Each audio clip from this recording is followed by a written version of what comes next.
Assalamualaikum Besti Quran. Untuk kali ini kami hadirkan bagaimana Bang Zuma membuat Elia terdiam dalam suatu debat online. Dengarkan sampai selesai. Baik, saya kembali, saya ulangi dengan narasi Anda yang begitu panjang.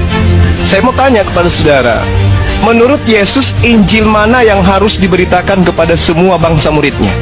Jawab. Apa yang mereka saksikan itu? Semua? Injil, bukan Injil Lukas, Injil Markus, Matius, Yohanes, Rasul Paulus. Injil itu bukan satu establishing karena belum ada kanonisasi.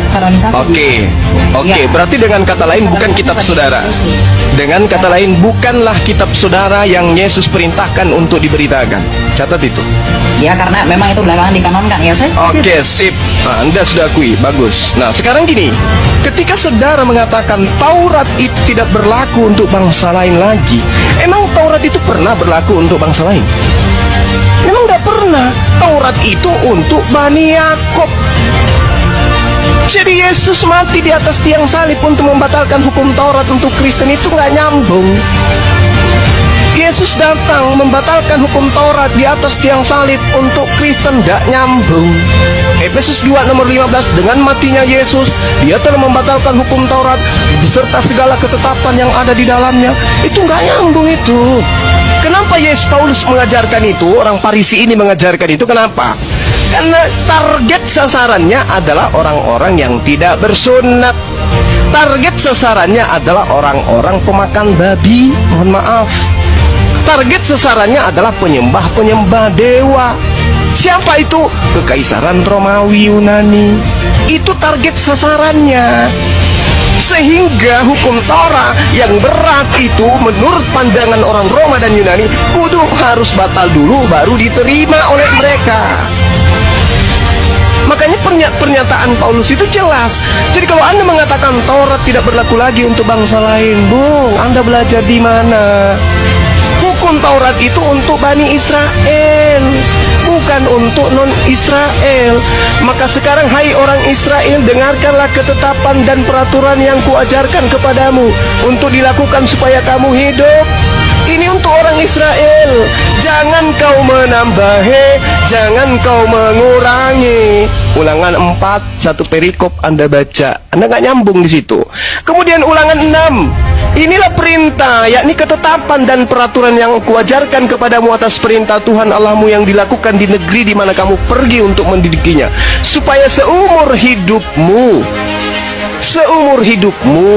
engkau, anak cucumu takut akan Tuhan, berpegang pada segala ketetapan yang dan perintahnya yang disampaikan kepadamu, supaya lanjut umurmu. Maka dengarlah, hai orang Israel. Dah ada itu, Bang. Taurat itu untuk Bani Israel. Kalau Anda kurang yakin, silakan Anda baca di dalam Ulangan 33. Hukum yang ada untuk Bani Yakub saja, bukan untuk Anda. Jadi kenapa Yesus mati untuk Anda? Apa hubungannya? Kalau Yesus datang untuk membatalkan dalam perspektif Anda menggenapi, kenapa untuk Anda? Anda sopo? Di dalam di ulangan 33 dijelaskan, Musa telah memerintahkan hukum Taurat kepada kita, satu milik bagi jemaah Bani Yakub. Anda Bani Yakub?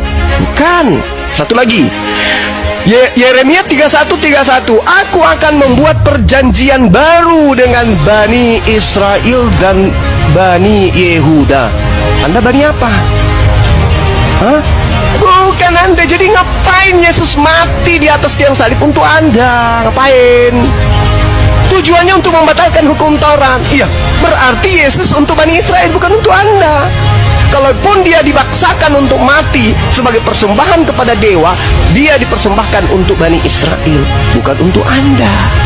Kecuali Anda benar-benar Romawi dan Yunani yang dihadiahkan konsep Tuhan, dihadiahkan kitab, baru betul. Aku ini adalah Bani Romawi dan Yunani, pengikut Paulus yang meminjam nabi yang datang kepada Bani Israel untuk kami tuhankan. Itu baru betul.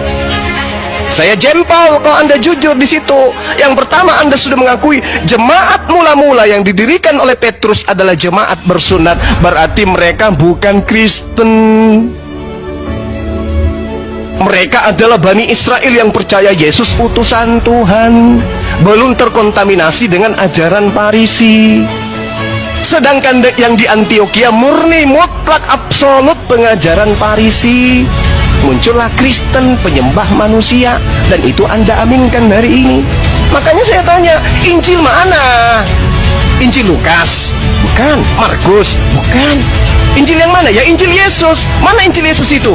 Baca kitab Anda. Kalau Anda punya Bible, saya ajarin sekarang. Di dalam Yohanes 1 nomor 48, Yesus memanggil Filipus. Filipus, ikutlah denganku. Kadia, ikut denganku wahai Filipus. Filipus disebut namanya, ada legalitas dari Yesus untuk Filipus. Lalu kemudian di Kisah Para Rasul 8 di nomor 35, Filipus memberitakan tentang Injil Yesus. Yang diajarkan oleh Filipus adalah Injil Yesus, bukan Injil Lukas, Markus, Matius, Yohanes, bukan. Jadi kalau Anda pun memaksakan memberitakan Injil kepada seluruh makhluk, maka berita yang harus didengarkan itu adalah Injilnya Yesus yang dibawa oleh Filipus, bukan Lukas, bukan Paulus. Sadari itu kalau Anda memang benar-benar ingin selamat. Yesus punya Injil sendiri yang diberitakan muridnya Filipus, dan Filipus mendapatkan legitimasi jelas. Sementara Paulus, Lukas, Markus, pengarang Matius, pengarang Yohanes, pengarang Markus, itu tidak ada legitimasi dari dia, dari Yesus. Sementara sumber firman, bahkan kalian mengatakan firman itu adalah sang firman, itu adalah Yesus. Sang firman memberikan legitimasi kepada Filipus, bukan kepada penulis Injil Anda. Jadi Injil Anda itu bukan yang harus diberitakan ke seluruh dunia. Simpan itu di peti, cari Injil Filipusnya, beritakan kepada dunia. Disitulah yang benar. Injil Filipus masih ada sisanya. Yesus menikah dengan istrinya Maria. Silakan.